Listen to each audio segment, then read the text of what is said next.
suara. Cubaan suara. Bismillahirrahmanirrahim. Assalamualaikum warahmatullahi wabarakatuh. Baik, seperti biasa kita akan sambung semula sesi PDPR kita untuk hari Rabu bagi subjek Akidah. Okey, semua boleh bawa keluar buku teks Akidah tahun 5. Kalau dah bawa keluar buku teks Akidah tahun 5, boleh buka muka surat 14. Okey, muka surat 14. Okey, sebelum ni kita belajar tentang sifat iradah. Sifat iradah itu apa? Sifat iradah itu adalah sifat Allah yang maha berkehendak. Allah maha berkehendak. Jadi, hari ini kita akan sambung semula untuk sifat Allah yang seterusnya, sifat ilmun. Lepas iradah, ilmun. Okey, sifat ilmun ni apa? Okey, jadi kita kena baca sama-sama. Okey, baik. Allah Subhanahu wa taala bersifat ilmun. Okey, ilmu adalah pengetahuan sebenar tentang sesuatu perkara. Pada hari ini, dengan ilmu pengetahuan, manusia telah berjaya mencipta pelbagai peralatan yang canggih dalam bidang sains dan teknologi. Walau bagaimanapun, ilmu yang dikuasai oleh manusia amat sedikit jika dibandingkan dengan ilmu Allah Subhanahu wa taala yang maha tinggi. Allah Subhanahu wa taala mengetahui setiap perkara yang telah, sedang dan akan berlaku secara terperinci. Kita wajib yakin bahawa Allah Subhanahu wa taala bersifat ilmun, iaitu maha mengetahui. Tiada satu pun yang terselindung daripada pengetahuan Allah Subhanahu wa taala. Dari apa yang kita baca tadi, sifat ilmun ini ia ada kaitan dengan ilmu. Ilmu ni apa? Ilmu ini adalah pengetahuan. Jadi boleh buka muka surat sebelah, muka surat 15. Okey, kita tengok pengertian sifat ilmun. Okey, baik. Yang pertama, baca sama-sama. Allah Subhanahu wa taala bersifat ilmun. Bermaksud Allah Subhanahu wa taala maha mengetahui. Yang kedua, Allah Subhanahu wa taala memiliki pengetahuan dan mengetahui akan segala sesuatu, baik di langit mahupun di bumi, dan segala sesuatu yang diciptakan. Ilmun ini bermaksud Allah maha mengetahui. Okay, baik. Kita tengok dalil naqli. Dalil naqli, bukti dari Al-Quran dan juga hadis. Macam Ustaz kata sebelum ni, dalil. Dalil naqli. Naqli, bukan aqli. Aqli, bukti dari segi akal. Dalil naqli ini, bukti dari segi ayat Quran ataupun hadis. Okey, ni ada ayat Quran dia bagi. Okey, baca sama-sama. Okey, ikut bacaan Ustaz. Bismillahirrahmanirrahim. Inna Allah bikulli syai'in alim. Sadaqallahul azim. Surah Al-Anfal ayat 75. Okey, maksud dia apa? Maksudnya, sesungguhnya Allah amat mengetahui akan tiap-tiap sesuatu. Ini bukti. Bukti bahawa Allah itu sifatnya ilmun. Allah maha mengetahui. Okey, baik. Baca yang bawah ni, kotak yang di bawah ini. Okey, sama-sama kita baca. Yang pertama, ilmu Allah Subhanahu wa taala amat luas. Allah Subhanahu wa taala mengetahui segala tindak tanduk manusia walaupun ia tersembunyi di lubuk hatinya. Allah tahu semua perkara. Dalam hati manusia pun, setiap seorang Allah tahu. Dalam hati kita. Okay, baik. Yang kedua, Allah Subhanahu wa taala mengetahui segala perkara yang telah, sedang dan akan berlaku. Tiada suatu pun yang terlepas daripada pengetahuan Allah Subhanahu Wa Taala. Semua benda, semua ilmu adalah milik Allah Subhanahu Wa Taala.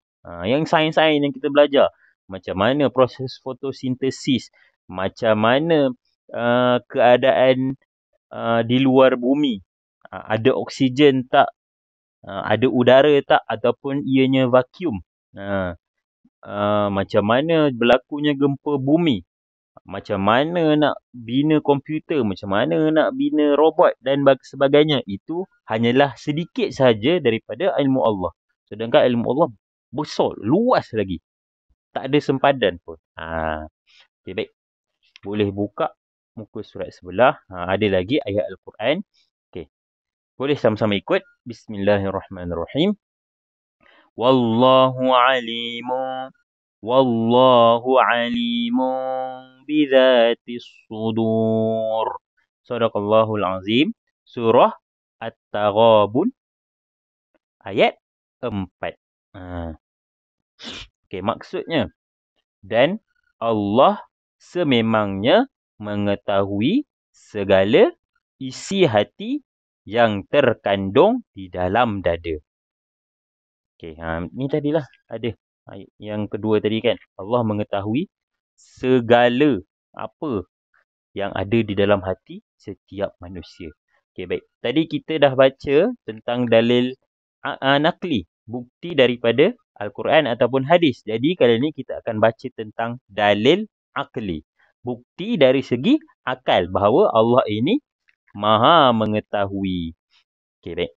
Yang pertama, okay, boleh sama-sama baca. Yang pertama, Allah Subhanahu Wa Taala mengetahui semua yang berlaku di alam semesta ini dan ia akan mengatur keadaan makhluk yang diciptakan.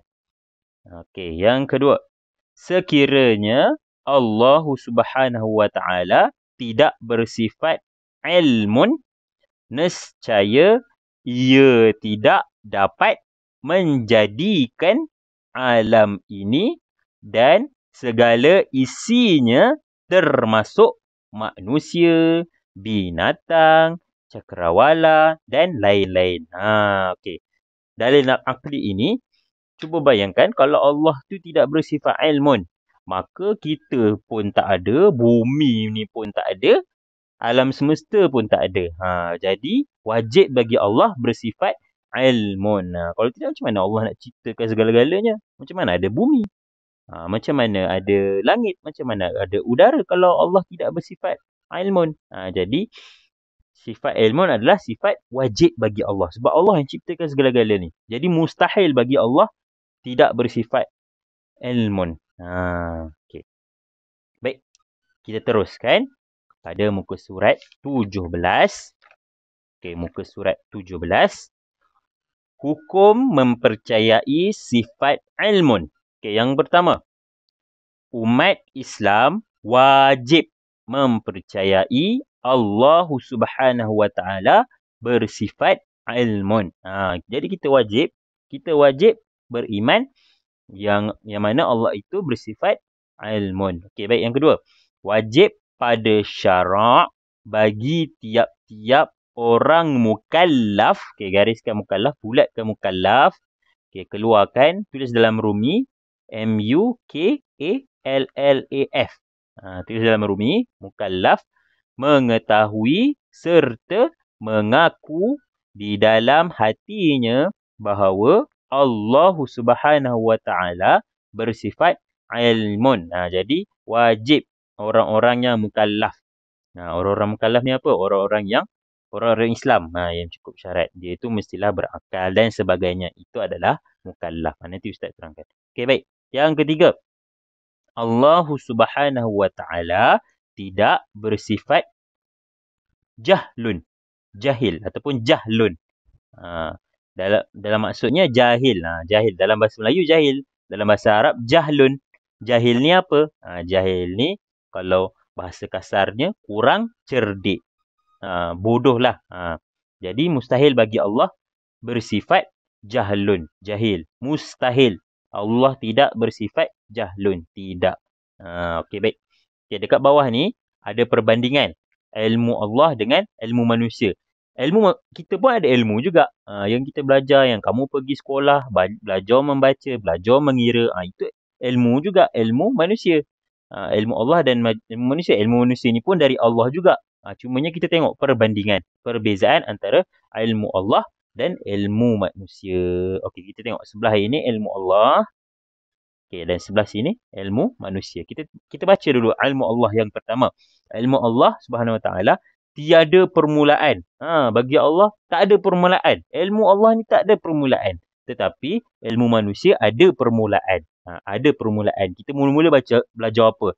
Belajar mengenal huruf A, B, C, D, alif, bata. Kita kena kenal huruf. Lepas tu barulah kita belajar membaca. Satu-satu kita bermula daripada mengenal huruf. Tapi bagi Allah tak ada permulaan pun. Tak ada permulaan pun. Okey, baik. Yang kedua, ilmu Allah sentiasa benar. Ya, ilmu Allah sentiasa benar. Ilmu manusia boleh jadi benar, boleh jadi benar atau salah. Boleh jadi benar ataupun salah. Okey, baik. Yang ketiga, ilmu Allah tidak terbatas. Tetapi ilmu manusia terbatas. Ilmu manusia ada batasnya. Tapi ilmu Allah tidak ada batas. Okey, baik. Yang keempat, tiada perantaraan. Ya, ilmu Allah tak ada perantaraan. Kalau ilmu manusia menggunakan perantaraan. Kalau manusia, kalau nak ilmu, kena ada perantara. Cikgu, buku, Google lah, macam-macam lagi. Itu adalah perantaraan. Tapi bagi Allah tak ada, tiada perantaraan. Baik. Yang kelima, mengetahui perkara yang akan berlaku. Ilmu Allah akan mengetahui perkara yang akan berlaku. Manusia pula tidak mengetahui perkara yang akan berlaku. Macam hari kiamat. Allah sahaja yang tahu bila akan berlaku. Manusia tak tahu. Itu bezanya. Okey, baik. Yang terakhir, ilmu Allah mengetahui perkara ghaib. Manusia tidak mengetahui perkara ghaib. Apa dia perkara ghaib? Perkara ghaib macam-macam lah. Syurga, neraka. Perkara ghaib ni benda yang kita tak boleh dapat nampak dengan mata kasar. Syurga, neraka, dosa, pahala, jin, syaitan dan sebagainya. Itu semua adalah perkara ghaib. Okey, baik. Kita teruskan kepada muka surat sebelah. Sikit je ni. Sikit sahaja. Okey. Tujuan beriman. Kita baca secara laju. Tujuan beriman dengan sifat ilmu Allah Subhanahu Wa Taala. Yang pertama, takut kepada Allah Subhanahu Wa Taala. Yang kedua, jujur dalam amalan. Yang ketiga, rajin menuntut ilmu. Yang keempat, bersemangat melakukan amal kebajikan. Dan yang terakhir, berfikir ke arah kebaikan. Okey, kita tengok pula akibat. Akibat mengingkari sifat ilmu Allah Subhanahu Wa Taala. Okey, dari sini kita ikut arah jam. Yang pertama, merosakkan iman. Yang kedua, sombong. Yang ketiga, melakukan kemungkaran. Yang keempat, tidak jujur. Dan yang terakhir, malas berusaha. Okey, kita masuk pula kepada kesan. Kesan mempercayai sifat ilmu Allah Subhanahu Wa Taala. Okay, yang pertama kita tengok, meningkatkan ketakwaan kepada Allah Subhanahu Wa Taala. Yang kedua, suka menuntut ilmu. Yang ketiga, berfikir untuk melakukan kebaikan. Yang keempat, berlumba-lumba melakukan kebaikan. Dan yang terakhir, bersikap jujur. Okey, kita tengok yang terakhir sekali. Okey, nak habis dah. Kesimpulan. Baca sama-sama. Sama-sama ikut, sama-sama tunjuk. Okay. Ilmu manusia amatlah terbatas. Kita tidak boleh berbangga dengan ilmu yang sedikit. Kerana ia adalah kepunyaan Allah Subhanahu wa Ta'ala. Semua ilmu yang kita tahu selama ini semuanya daripada Allah Subhanahu wa Ta'ala. Malah kita sepatutnya bersyukur kerana diberi peluang memiliki ilmu Allah Subhanahu wa Ta'ala yang maha luas walaupun sedikit. Okay. Kalau kita ni pandai, kalau kita ni bijak, macam-macam kita tahu. Jadi tak perlulah kita berbangga diri. Sebabnya itu semua adalah milik Allah. Allah lagilah luas lagi ilmu Allah. Walaupun kita pandai, mungkin kita pandai dekat satu benda tu je. Sedangkan itu adalah dari Allah Subhanahu wa Ta'ala. Okey, baik. Untuk kerja rumah kamu, kerja rumah kamu.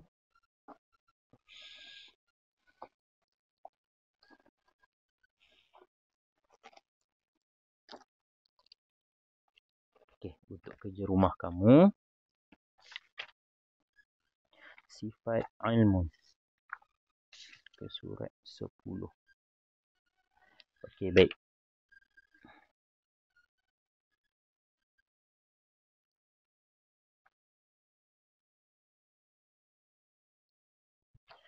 Okey, boleh bawa keluar buku latihan akidah. Okey, kerja rumah kamu boleh buat muka surat 10. Okey, muka surat 10 ni dia suruh isi jawapan yang betul pada kenyataan berikut dengan jawapan yang telah disediakan. Ini adalah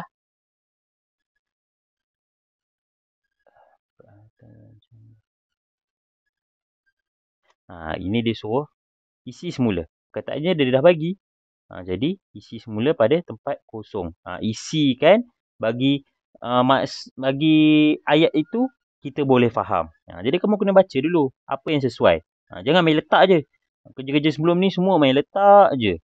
Ustaz pun tak faham apa yang kamu nak tulis ni. Jadi kena baca elok-elok. Kena baca betul-betul, isi betul-betul. Baca slow-slow, tak perlu laju-laju. Bagi betul. Okey, baik. Yang muka surat sebelah, susun kembali ayat-ayat tersebut dengan betul. Yang ini pun ramai. Belasah aja. Kamu kena susun balik perkataan yang dia bagi supaya maksudnya tu kita boleh faham. Contohnya dia bagi kat sini apa? Yang pertama, Allah Maha mengetahui. Yang kedua, bermaksud. Yang ketiga, ilmun. Yang keempat, Allah. Yang terakhir, bersifat. Jadi susunlah. Yang ni Ustaz bagi contoh. Yang pertama mestilah ilmun. Maaf. Ilmun bukan nombor satu. Yang nombor satu adalah Allah. Allah. Yang kedua bersifat. Allah bersifat. Nombor 3, ilmun. Bermaksud. Yang keempat, bermaksud Allah Maha mengetahui. Allah Maha mengetahui ini terakhir. Maknanya Allah bersifat ilmun. Bermaksud Allah Maha mengetahui. Susun macam tu. Bagi kamu faham. Bagi kamu faham ayat itu.